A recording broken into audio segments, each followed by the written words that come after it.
Video journal entry 42, October 19th, 2025. The week has been flowing. Earlier this week, I read up to half of Parable of the Sower. First of all, I think my old manager recommended me that book before she left, and then I've been seeing it referenced a lot in relation to what's happening today in the country. So I finally started giving a read a while back, but this week I really sat down. I read up to halfway point. I put it down because I needed a break. But the story has me think about a lot of things. But something that had me think about again was social dominant orientation, which is something that I touched on in my fashion and fascism video, because it touches on the behavioral and the psychology behind how some people align with authoritarianism, etc. And that was important to my fashion video because it was looking at how trends are based on behavior, so it kind of helped predict certain things about fascism, etc. And I thought I was finished with the concept then, but Parable of the Sower had me think about it again because of certain characters in the book, and just I guess how the outcomes play out in the book. One of the, not to be spoilers, but I made a TikTok about this, but one of the ultimatums in the book is whether you choose between a false sense of safety but walk into what is almost certain slavery, or whether you choose freedom if it's almost certain death, And it's had to think about it a lot again, social dominance orientation, because it shows some of the building blocks for how people begin to develop some of those behaviors and mindsets. Because there's the main character, Lauren, and there's one of her friends, Joanne. And I feel they show this introductory level of how people can be almost similar but become so divided in the end of things. I don't really know what's gonna happen between those two characters, but where it was standing off, I can kind of imagine two people like that today and where they would end up in this circumstance. I imagine it today, how you think about with the one situation with that one podcaster that got, it revealed a lot about certain things about people's environments where people are making comments, and other people who would see it and be whoa, I didn't know you thought like that. People who hadn't spoken about politics, all these other things, suddenly found the time to come and air their grievances about what happened. And people were realizing oh my gosh, quote unquote, didn't know you're racist, etc. And it's if I look at those two characters, I can see it being at a point where one day they kind of divided and separated, and then they come and meet again, and Lauren realized that her friend Joanne is down this completely different path, and it's whoa, when did you get like that? But you look back at certain instances and you start to see that's when these type of mindsets develop. So it's kind of interesting to think about that concept of social dominance orientation again. I feel that I mentioned the TikTok that I made about it. The concept was kind of good for me, and really thinking about how people got to push towards extremism. Because if I look back at my older video journal entries, I was in a crisis. What is going on here? How are people thinking like this? Why are people thinking like this? But I think social dominance orientation gives a bit more understanding to that than I had before. So I'm happy that I learned about the concept. I thought I was only really gonna think about it in regards to video and that idea of fashion and fascism, but it's popped up again. Another thing, yesterday was such a good day. Saturday, it was such a good day. I practiced my guitar outside. I hadn't touched my guitar in a while, but I pulled it out over the past few days. I was I don't know. I just let me try to play the guitar again. I think I mentioned in my video journal last week, but I thought about all the things that I should have stuck with, and time would have passed regardless. So I thought let me pick up the guitar again. If I could stick with it for a while, in some years, who knows where I can be. So I practiced the guitar outside on my deck. The weather was nice, and Gigi was outside with me, and I was just out there for an hour or two just practicing. And then I practiced a little bit of the piano, because I wanted to get better at the piano as well. And I wanted to have a bit of agility with the piano, because I felt it would help me more with songwriting. And then I also did ceramics. Whoa. Wow. Such a creative filled day, and good weather, and my little gal Gigi.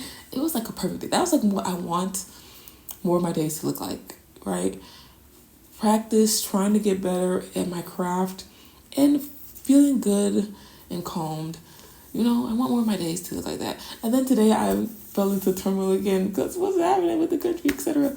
But alas, I want more days like Saturday. Yesterday was a really, really good day. I've been thinking about my video journals and things like that. And I'm thinking about like where I am towards the end of this year. And I have not accomplished like anything. I have not accomplished anything. And it's very disappointing, and I think a lot of it is like my fault and my habits. And then part of it is like certain external, I think. Because I did not account for how much of a toll, like everything that's going on with this administration and within the world in general, geopolitically where we stand, economically where we stand, I did not account for how much that was really gonna like stress me out. I think I was already on the verge of like functional freeze, and that kind of like really exacerbated it in a way that I really cannot account for. I was feeling it. If I remember back when I was in Japan, my last day in Machiko, and I felt like I was feeling good about the trip, etc. But like maybe it was the feeling of going home to what was before us, might be before us. But I felt it in my bones. I was like, and I guess like it kind of manifested over the year, But I'm gonna start making the rest of the last few weeks. I think it's 42, so there's 10 more weeks of the year. I'm gonna try to make the most of it, but it is what it is. And I feel like I look back, like one of my biggest goals was financial. But to me, it was like so hard to think about financial and like to engage in this thing that is capitalism, while like capitalism is like really breaking us right now. Like it's the greed that is being shown in capitalism, etc. is like really breaking us. And so it's been really hard to like focus so much on like pushing a business and selling, getting people to buy. Like when the economy is like so jacked up, etc. It was really hard to think about that goal of finance, And it's like, it's hard because like we have to engage in this capitalistic world to keep surviving, because life is not going to stop for us till people really get mad enough to like say, hey, things need to change, but we're not at that point. So it's like you have to keep engaging with this like capitalistic world. But at the same time, I think I mentioned before, like I have a hard time selling because I feel bad selling to people. Part of me just wants to give. Here you go. Ooh, have it. It's like Oprah. You get this, you get that, So it's like hard for me to sell in a way. And then partially, I think I undervalue myself. So that's two things combined together. So it's hard for me to sell. And like this economy and like the fact that people are struggling, even though some people don't even care about finances right now, to be honest, people are still buying and spending and engaging in this whole consumerism, etc. They don't care. But at the same time, I feel bad. I don't want to like, add to that. But yeah. That's what I met with this week.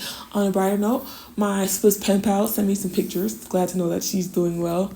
I think it's so interesting. I really appreciate that I had I have a connection that has sustained from my travel a year ago. It was a year ago that I was in Switzerland. I think I went to Switzerland on maybe like the 18th or 17th or something like that of October. And here it is a year later. It's almost, I think I met her the day before I left. That's when I met her. So it's not been quite a year. It's been a few days short of a year since I met her. But it makes me happy that I have a connection somewhere out there in the world, One of my things to travel was like I wanted to connect with people more. Like especially afterwards when I stayed at the hostel in Switzerland, that was the things I was thinking about a lot more with travel. Is like connecting more people. I always wanted to be one of those people who have friends everywhere, different cultures, etc. I think these days, I've mentioned before, like the way the world is going and the way racism and bigotry, etc., it kind of hardens you and it kind of makes you feel reserved from that, because everywhere in the world, people have some type of aversion towards Black people, regardless, Everybody finds a way to join in camaraderie when it comes to their aversion to Black people. So sometimes that makes you feel jaded, but you have to remember, like my Swiss pen pal, right? There's decent people out there, and like not everybody is as plagued with the sickness that is racism, etc. And I want to keep pursuing those connections and having that touch point of integration with different types of culture, because I love it. The curiosity in me, the person in me that wants to learn and know more and absorb this world loves the idea of connecting people with different cultures. Yeah, that's what I did this week. Another thing, speaking of cultures, I've been thinking about my trip to Ghana. I'm looking at the ticket. But for some reason, I'm like on the fence about it. I think with everything that's happening, I'm just kind of on the fence about traveling. And the fact that this government shut down and air traffic controllers are extremely stressed right now, that's not making me feel any better. I'm not moving forward with that decision, but I really do want to go to Ghana at the end of this year. Another thing I would think about too, I've always wanted to kind of spend a holiday to myself. like if I was to be away for New Year's or like my own Christmas to myself and do what I want without being the one who stays home and cooks and all that other stuff. But at the same time, I feel worried to veer away and do something different because in a way, I kind of define it as like almost like this ritual of like staying connected with my family and my family being safe in a way, you know? And the way my mind works is very weird in that way. And I have this like weird fear that like if I don't spend a New Year at home in a house with all my family, that might like jinx me in a way, and like my family might get hurt in a way, you know. But at the same time, like, I really would like to spend like I'm tired of cooking and all that other stuff, you know. And I think like what the relationship with my second older brother or whatever, kind of like made me feel away as well, because it's like you think about how people think about you, and then I thought about like I'm sitting here cooking all this food and all this stuff, and then this person is like sitting here relaxed, but then they have this sort of aversion towards me as a person in a way, not necessarily in this like upfront like this is a beef between me and you way, but like in the way they think about women and women of color and da da da. I don't think I've talked about that really in depth, but like that made me feel a way about like cooking and all this type of stuff for Thanksgiving and all that labor that's associated with being the woman and a woman in a family and like taking care of those like types of things, you know. But last, I thought about that. Like I said, my mind is weird in that way, and I think part of that concept of my mind I need to break free of, you know, because I think like it that kind of thinking keeps me in like repetitive cycles maybe, because like the other day like I'm that person I get into these like habits routines like when I walk Gigi like I walk her this certain type of route, and the other day, so like, let's say there's like a light pole at the end of the block or whatever, and every time I take a walk with Gigi, I'll walk straight and I'll go straight, and then go around the lamppost and come back. So one day I took a different way where I didn't start off going the full like or going like a 180 around the light post, because I came from a different direction. So I only did like probably half of the light post. I felt so weird just doing a half rotation around the light post because I usually do a full circle rotation, and I felt so weird about it, and I felt like I would jinx myself by not doing a full 180 across that light, or let's say actually not 180 but like a full 360 around that like light post, you know. And I have these type of weird aversions and tics in my head, and I've thought about it and I was like I gotta like break free from that, you know, because you gotta change life. And it's weird because I'm not that person. I'm not like a super averse to change type of person. I'm always kind of trying to constantly change myself. I feel like maybe like super niche routines within myself, I'm weary of like changing the way. And I feel like maybe that can like affect me in certain places where I don't want it to. But it's weird. I thought about that. I thought about that, you know. But yeah, that's it for me this week. Saturday was a really good day. So I'm going to say I'm at the middle ground. I think without Saturday, maybe I would have been slightly below the middle ground, but I'm almost above the middle ground this week because Saturday was really good.